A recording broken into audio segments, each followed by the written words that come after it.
another thing in terms of training that my masters did, and that was how they position their hands. And I've talked about this in other videos, but there's nothing wrong with repeating myself because sometimes you just can't hear certain things enough.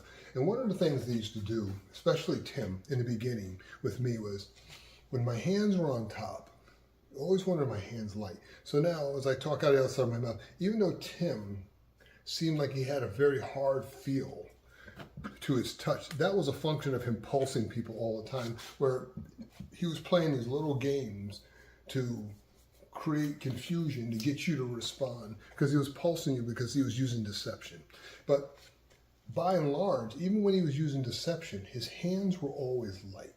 And so when Anthony puts his hands on top of my hands, because his hands are light, as I'm moving, as he's developing the ability to listen to my body, notice no matter how much I move my arms, and obviously I'm moving faster than he is, and I'm moving a lot more than he is, notice how little movement there is in his body. The reason for that is number one, your hands have tremendous dexterity and sensitivity. He can actually feel where my hands are before we even make contact. That's just the way it works, where we're able to feel things on a visceral level within proximity. So because he has all of this information coming in, his body is still making the adjustments it needs, but he's also making those adjustments sooner because he can feel more of the pattern of my movement. And since all human movement has a pattern to it, all means all, it means that he can feel this. And so he doesn't have to be stronger than me to do something like that where he can change the vector.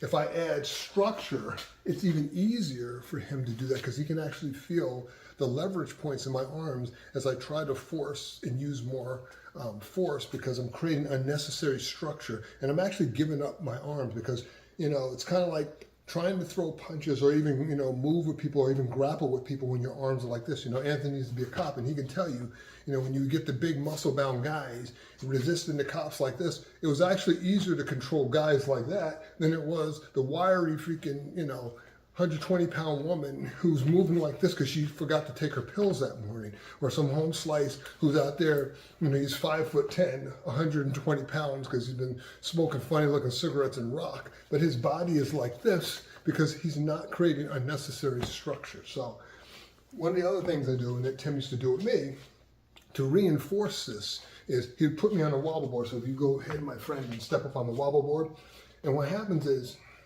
when he's on the board and his hands are on top, the big thing is not allowing him to balance off my body. And then as I move, not only does the board throw his body off, but it forces him to make the adjustments he needs in the body sooner, because of the fact that he feels me not only moving. So the other thing that you really can't see is right there. He feels me trying to find structure and leverage points in his body where I could push him off this board. So I am trying to push him off this board on purpose, because why? The more I try to do that, the more he has to concentrate on not giving up control of his body, the harder it is for me to deal with him. And you can feel. So even if I go faster, see, I'm going to get punched in the face. And notice he went off the board, but notice he came right back on, right? And that's because once he felt himself lose balance, instead of fighting it, which stiffens your body up, oh, that sucked. And I push his arm, and all I did was got hit there. And so these are things that Grandmaster Karen used to do with me, put me on the board, and he would do all that kind of stuff. But what he was really doing was, as I was on the board, and once again, preventing me from balancing and holding on to him. Sometimes he would even put his hands on top when he was doing this, and he would just try to guide me and see if he can't find leverage points right there. And then allow me the opportunity to feel myself slip out of it, find openings, and then just strike. So now just hit a little more. So one of the things too, good, also is that I like to do with people, is allow them then to start hitting me while I kind of mess with them, try to push them off. Because also they need to learn when they're hitting to not hit in a manner where they're just pushing, where it actually would knock them off the board. If you're able to stand on the board, just hit. If you're able to stand on the board and hit with power, right? That means you're controlling your equilibrium because your balance is already compromised. Then when you step off the board, please step off, my friend. Let me get settled before I get killed, right? Then when you step off the board, you just hit much easier. Sorry. Those liver shots suck. Much easier for him to move and hit with power. And you can feel that's like effortless to do that. And that's because you forced yourself by practicing on the board like that, how to control your equilibrium. Whereas, you know, you're not pushing with your strikes, but you're actually dropping into the strikes with power, controlling and fighting with your whole body.